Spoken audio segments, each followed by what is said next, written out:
Hi, everybody. Welcome back to Casual Convo Friday. My name is Tisha. I'm one of the hosts, along with Nate Flad out of Rome, Georgia. Say hello, Nate. Hi. Nate, good to have you back. You had me running this solo last week, but always a pleasure. Always good to have you back.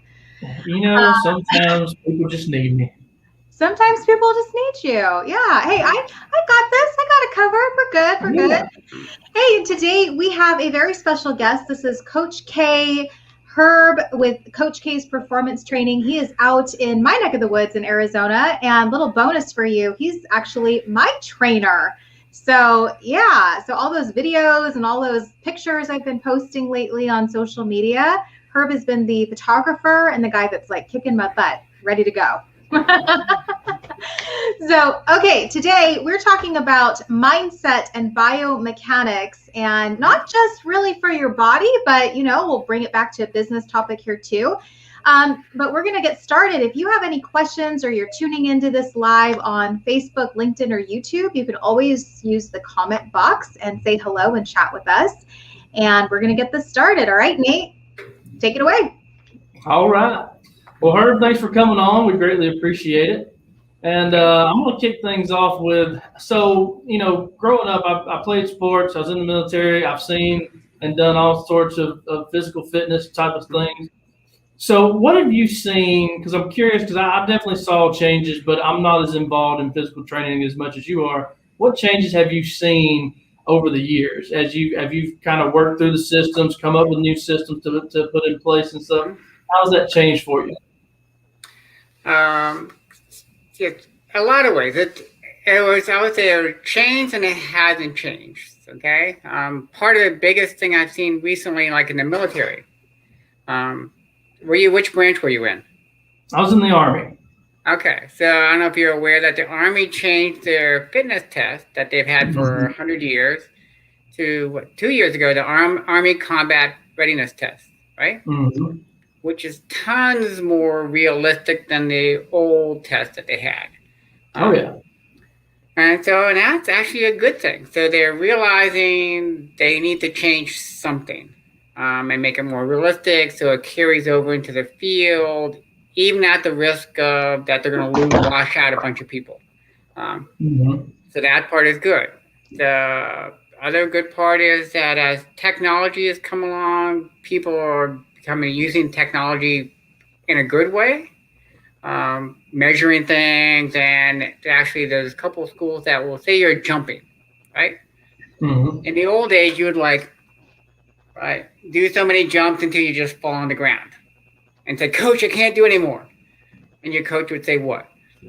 Get up, do some more," right? Now they have these little technology that say like, "Wait, your speed has decreased," right? So we're stopping. Mm-hmm. You're done. Your fast twitch muscles are done. You're going to gain nothing more out of this session if you keep jumping. So we might as well stop and come back tomorrow when you're fresh. So in one way, that's actually a really good thing. So now you're not driving your people to death like they used to and say, "Oh, you got to keep working till you puke or something." Those good old days. Yeah. Right. If you weren't puking, you weren't working hard enough. And so now they realize that's not a good thing. So it's all good as long as they start to realize that there's better ways to skin a cat other than just working harder. Yeah, working harder is, I think, my least favorite training system. Yeah. Right? Ms. Tisha, would you agree? Right? Mm-hmm. She's got personal experience over here. You got some personal experience, right? We rarely push you to the point where you're puking, but we teach you how to do the technique. And once you do the technique, you get a lot better, a lot faster. Okay. I can't say that I've actually been to the point where I'm puking, right. but I do feel like I keep leveling up every single time, which is great.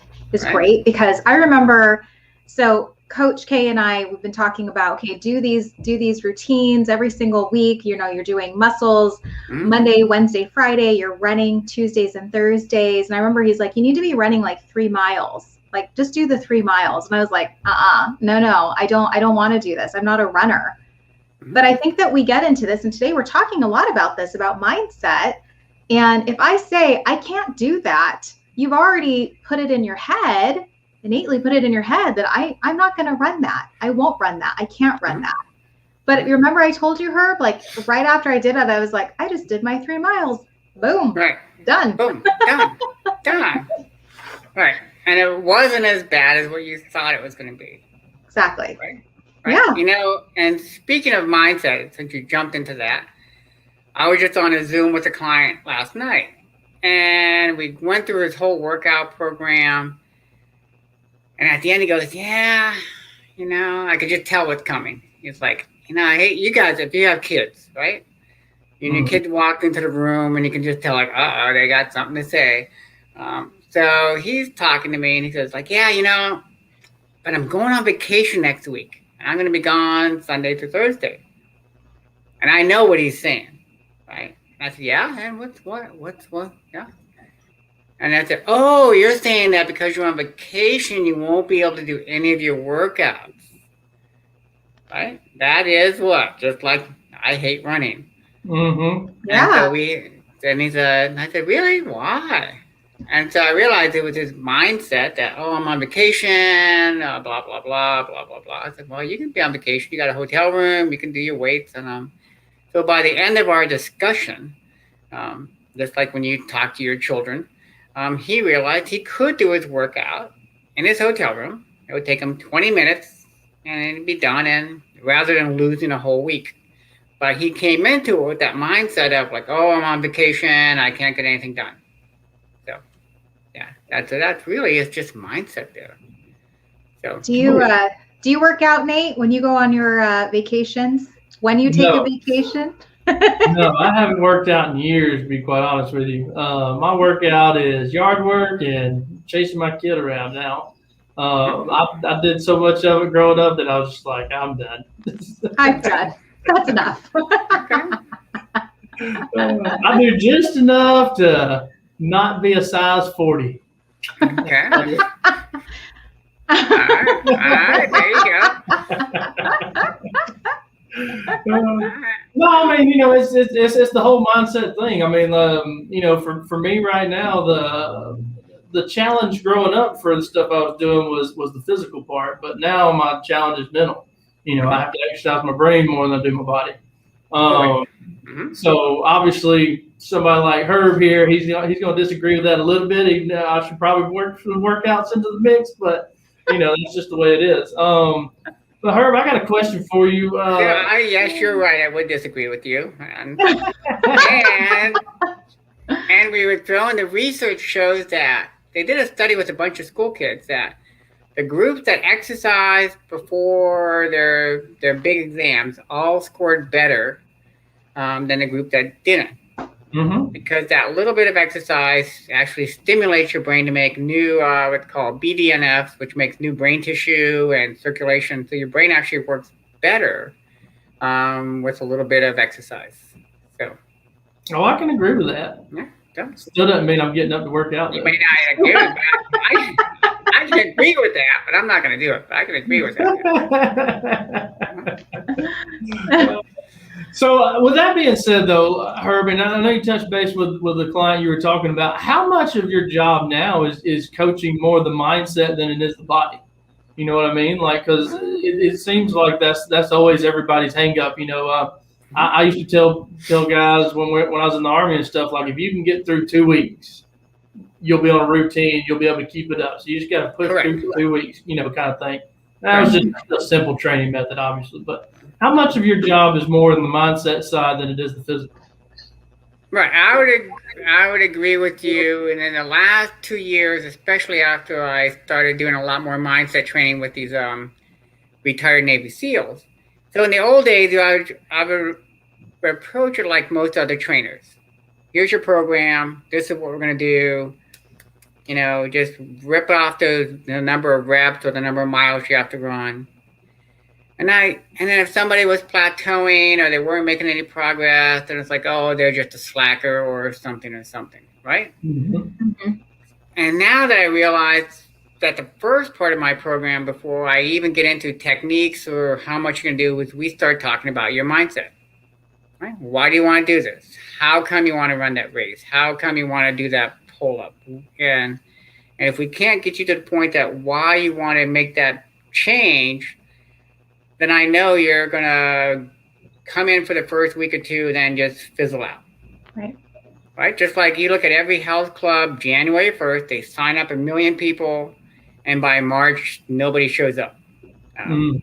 Right? And they know they don't have a strong enough why, rather than like, oh, I should do it, or I want to look good or something, and that fades away like, pretty darn quickly. Yeah, so mindset is huge. And once you get that mindset, I don't care what it is. I want to look good on that beach this summer. Bam. Right? If that works for you and that's your driving mindset. I had a client who her goal was, and she had been plateauing. And all of a sudden the high school reunion came up. Right? And wham! Everything changed. Her diet got good. She exercised consistently, and she, made a ton of progress. Right? All because of what? High school reunion. And that was her, you would say, her trigger, her mindset, her big why. And I don't care, whatever works. That, I don't care. Yeah. So as long as you have a driving force to do it. Like people I know quit smoking because they have grandkids. Yeah. They say, oh, I can't smoke around the grandkids, and they quit smoking. Like that. So it is amazing. Once you switch that, it is amazing.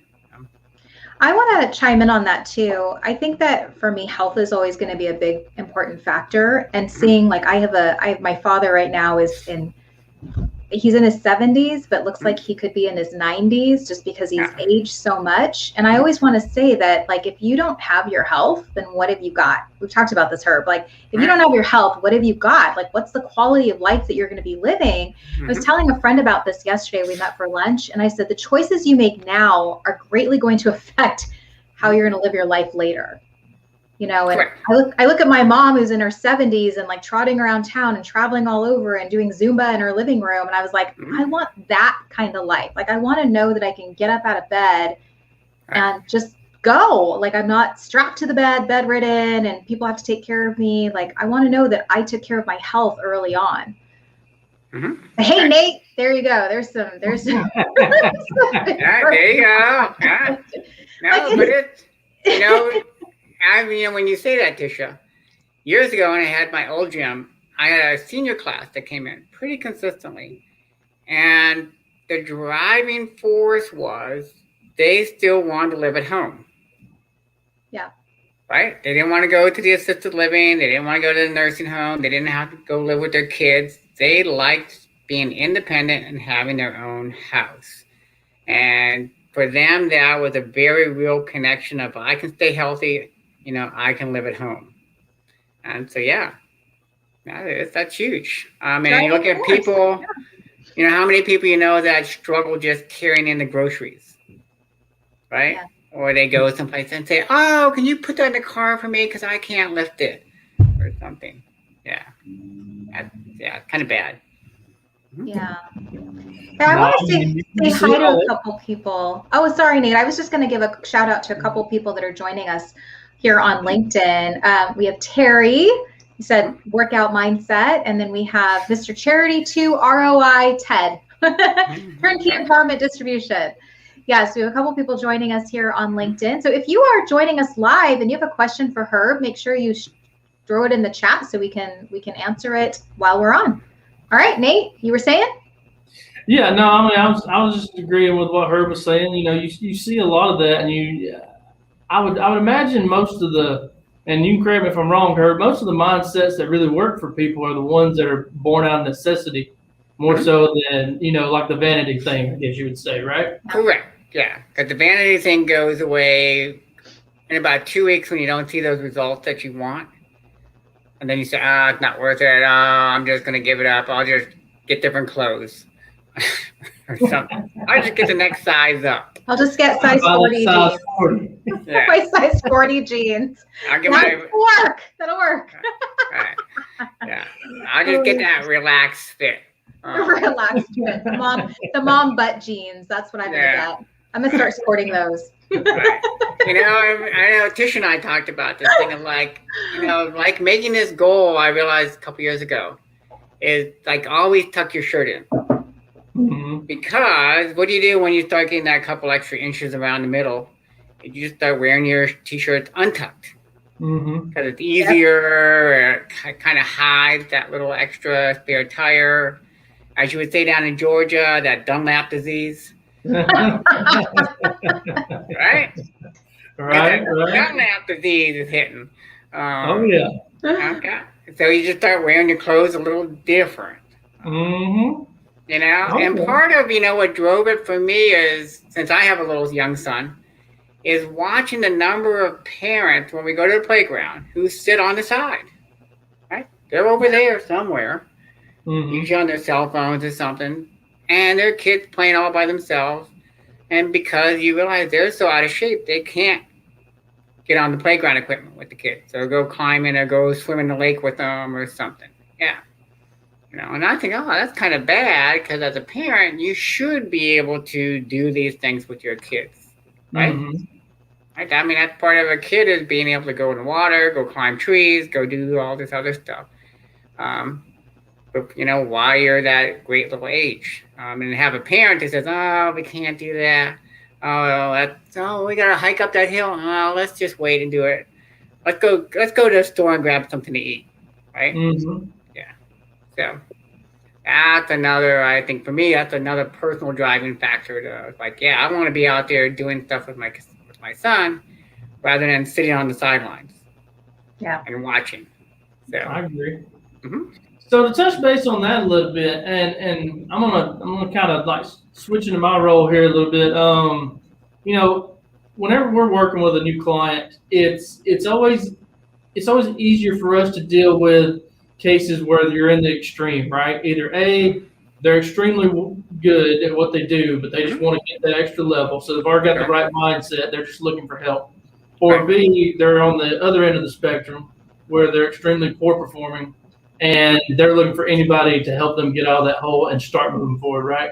Correct. Our problem areas when we're assessing clients and stuff are those that are in the middle. They're kind of doing it, and this is kind of where I'd always felt in the physical fitness realm as well, is I'm always good enough to do what I need to do and a little bit better, but I'm never, striving to get to that next level because I'm happy where I'm at. How do you deal with clients in that mindset? Because are those the hardest ones to work with? I think I would agree with you, because if I get somebody who's already a top level athlete, right? And I remember having this guy who was an ex-collegiate runner, but at the local races, he always came in like second or third, maybe. And it was like, it was driving him. So we changed his technique, changed a little bit of his training, and then he started winning. For him, he had that drive. He wanted to be in first place because he knew he could beat that other guy, or he wanted to beat that other guy. And then, of course, like you got the guys who are at the very end, and they know they need to do something, right? They just can't walk to the mailbox without going, Yeah. So they want to do something. They're motivated. Because like this other guy had, he got the note from his doctor. If you don't do this, we are putting you on this medication and this medication and that medication. And that was the big wake-up call. So they're motivated. And then like you, the people in the middle who, it's not really affecting their lifestyle yet. And they're not, they don't have that burning desire to go run a 5K or do a Spartan race or something. I would be honest, they're not going to be my client. Yeah. Because why? They don't have the desire to go out and do it. And if I said, Nate, let's come on, do this workout this weekend, you would say like, really? Why do I have to? Because you don't have that burning desire. Why? Right? And we just had that thing on LinkedIn this morning. It was like, there was two things: the athlete at the top who wants to beat that other guy, right? And I even had I converted I had a 6-year-old woman who started running for the first time ever, And she's like, I don't know if I want to do this. So we got her trained. She ran her first 5K. And I thought, okay, cool. How was it? And she said, oh, it was nice. She goes, but I think I could have beat that lady in the orange shirt. And then I knew she was, I would say, hooked. Yeah. She had none of, she had that desire. She knew she could do better. She knew she could jump up. So that worked. And the other people at the other end who got the doctor's orders, I'd say they're almost at that other end, what do you call it, the disgust. They're like, oh, something's got to change, or otherwise I'm going over here. But if you're in the middle one, like where you're at, I'm not that bad, I don't really have any goals to do this, and nobody's going to shove you because you're right in that middle zone. Mm-hmm. Right? We have a comment here, Nate, if you want to put that up on the board. So Mr. Charity 2 ROI says, no, he's right. Choosing your niche lane of right customers to avoid wasting time and resources, people who truly are not motivated to succeed. Right. Yeah.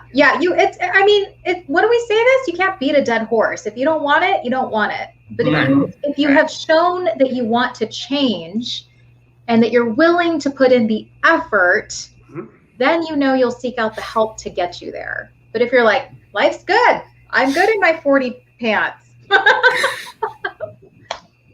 Okay, then I'm not going to change your mind. See, Nate, look what you started. Right. I'm in 40 pants, but right. There's nothing wrong with being happy, Tisha. No, nothing wrong with being not happy. Nothing wrong with being happy. But I'm the same way, and Nate, I would say you're the same, even with the clients that you work with. If they're not willing to change, if they like overspending and not knowing what their systems do, they're not going to be a right fit client for you. Just like Herb, I'm not going to get the people who are really happy with where they're at and they don't really want to level up and they don't really want to challenge themselves. I want to work with people that see it and they want to make a change and they want something different. Correct. Oh, yeah. Right. No, absolutely. Right. No, I agree with you. The change has to come in. I've learned this is, I think, one lesson I've learned over my umpteen years of doing this. You cannot change people. You can come up and mention facts galore, and it's not going to make any difference. They don't care. You could say, oh, you could do this, well, how about this plan? And I remember years ago, I would like bend over backwards with plans galore for people. And it wouldn't make any difference. There's always too early, too late. It's in the middle of the week. I have to go grocery shopping the next day or something, right? I don't know. There's always an excuse of why not to. Until someday they'll want to do it. Yeah. But you can, Speaking of, you were sharing the story earlier, Herb, of the client that you had that was like, I can't work out. I'm at my hotel, like those excuses. So Nate, you're gonna be so proud, so proud. So I went to California last month and I was telling Herb about this. I was like, I did work out. The fitness center was closed for COVID, but I worked out in the room and I used the ice bucket as my weight. I was like, I used what I had. Use what you've got. Use the can for food in your pantry as weights resistance. Like you could do it. You could do it. Right. And it just it's the same as in the business world. If you don't have a forklift to load your trucks, you're going to find out some way to load that truck. Yeah. Right. In the military, you just get more soldiers. You don't need a forklift, right? There's a chain of people moving stuff in the military everywhere you go. Right. And I remember when I was in China a long time ago, they were taking out this stairwell, this concrete stairwell. Right? In America, we would have had this, a big jackhammer. Right? Done. And there were like 10 guys there with little tiny sledgehammers chipping away at this thing. Right? That's it. It's still going to get demolished one way or the other. It just matters how you do it. It doesn't really matter. Eventually, the job will get done. And like this guy last night who's going on vacation, I flashed a picture when I was staying out in L.A. 2 or 3 months ago. And the only workout space I had was the landing on the stairwell. Right? Mm-hmm. Right? 6x6 type of thing. No weights, just a couple stretchy bands, and that was it. And I could have easily said, oh, I can't work out for this week because I'm at the Airbnb, I don't have any equipment, blah, blah, blah. Right? That would have been a perfectly valid excuse, so to speak. But no, I made that little space work. I used that little rubber band, and yeah, I kept all my workouts going. So it's just a matter, do you want to, who is it? I think, is it Tony Robbins or Steve Jobs? It's like, you either have, if you don't have the resources, you have to be resourceful. Mm-hmm. Yep. Right? So use what you got if you want to get to where you're going to. So, and that all goes back to your original thing of your mindset, right? Because if you weren't so motivated to get your goal, you would have said, oh, I'm at the hotel, there's no fitness center, blah, blah, blah. I'll just skip it. Yeah. Yeah, but you ended up being resourceful and it still got all done. Yeah. That's right, folks. Mm-hmm. I've done my fair share of stairwell exercises and workout routines. Right, yeah. Yeah. And speaking of stairwells, it could be as simple as that of like, taking the stairs at work versus taking the elevator. Yeah. Right? So a lot of workouts for people to change, it doesn't have to be going back to the puking thing, but making those tiny little changes can add up over time to make a big difference. So get a dog. Dog will make you do exercise. Right. Go out and garden instead of doing a rototiller, dig it by hand. Right? Mm-hmm. Right. Mix your concrete in the wheelbarrow. That's a nice little workout. And then take it over to where you got to move it. Right? There's all sorts of ways to get your workout. Don't volunteer on a farm. You'll get plenty of work. Yeah. I've loaded hay bales on trucks, and I thought, oh, this is a great workout. And you get paid. And you get paid to do it, too. So that was a bonus. Yeah. There was a long time ago, I baled hay for very little money, but I baled a lot of hay. And for people who've never baled and stacked hay, there was such an art to how to throw a hay bale. Right? Oh, yeah. Because it'd fall. And if it fell, you're in trouble. If it falls down, you're in trouble. You have to stack everything all over again. But how to throw that bale over there, it's an art form. It is. That's what you need to do for your next workout, Tisha. You need to go throw some hay bales. Well, go get some hay bales. Load up that truck. I made this comment in my yesterday's video about how I dig I like to jump in the trenches and I like to work with. I mean, this is really me working with clients, but I love being able to just jump in the trenches and work with them and help them instead of just saying, "Here's the plan, go figure it out, tell me how you do." And of course Herb had to throw in like a workout in there. He's like, I guess we're going to be digging trenches. I was like, all right, bring it. Like, I'm ready. Like, to me, I like doing unconventional things like that. Like your bale, your hay bale type throwing, because you don't realize like you're using different parts of your body and your muscles, and you're like, I'm still getting a really good workout, and it's not typical. It's not, oh, I'm just lifting weights at the gym or running on the treadmill, but just trying some new things. Like, you never know, right? You never know unless you try it. Oh, yeah. Well, if you look at it, like the Marine Corps, they've got the ammo loading drill, part of your PFT. Right? You have a 45-pound ammo box. Right? Got to load it on the truck. Okay. And to me, that's almost the same as doing a clean and jerk in the gym. Right? If you break down the biomechanics, it's the same thing, loading bags of something up onto a truck. So you could start with a basic, if I had a 20-acre farm, I would get a big pile of gravel and a shovel and a wheelbarrow and say, okay, there's your workout. Load that into the shovel, into the wheelbarrow, take it over there, dump it, come back. Right? You get muscle, you get cardio, you get all your muscle groups working. Bingo. It's so very simple. Mr. Miyagi of you, Herb. This whole thought of, okay, here's your workout. Like, it's kind of like Karate Kid. I'm kind of dating myself too, but you guys know that movie of, hey, we're going to wax on, wax off. And he's like, what the hell is this for? Oh, but you watch, it's going to happen. You're going to use all of these tools and these exercises in the future. Oh yeah. Right. True. And so think about this. I don't know if you can see this on the screen, but when somebody's shoveling, right? Yeah. That motion. And I take that over to my martial art clients, right? So if you've ever done jujitsu, judo, aikido, what is it? Throwing somebody on the ground. Oh yeah. Right? Just like digging with a shovel. So you can take if you analyze the biomechanics, I can take this training and cross apply it to over there. Right? And that same shoveling motion is the same thing as getting your kids out of a car seat, picking them up, right? Taking groceries, putting them over there. So you can cross apply this to a lot of different settings, just like your systems. Yeah. So and I think the mental thing, if I took you, Nate, and I said, and you just saw this huge dump truck dump like 10 yards of gravel, right? You get this huge pile up there and say, Nate, you got to shovel that and take it over there, right? Your brain's thinking like, right? WTF. Right? And that's the mindset challenge right there, because your brain says, oh my God, that pile is so huge. Oh my God, right?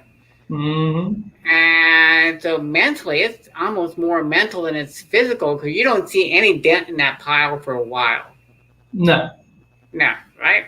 And then eventually you see the bottom of the pile get there. I mean, just like being at a marathon, eventually you see that finish line and it's like, how wonderful it is. But at the beginning, you don't see it, and it seems like, oh my God, it's going to take us forever to get there.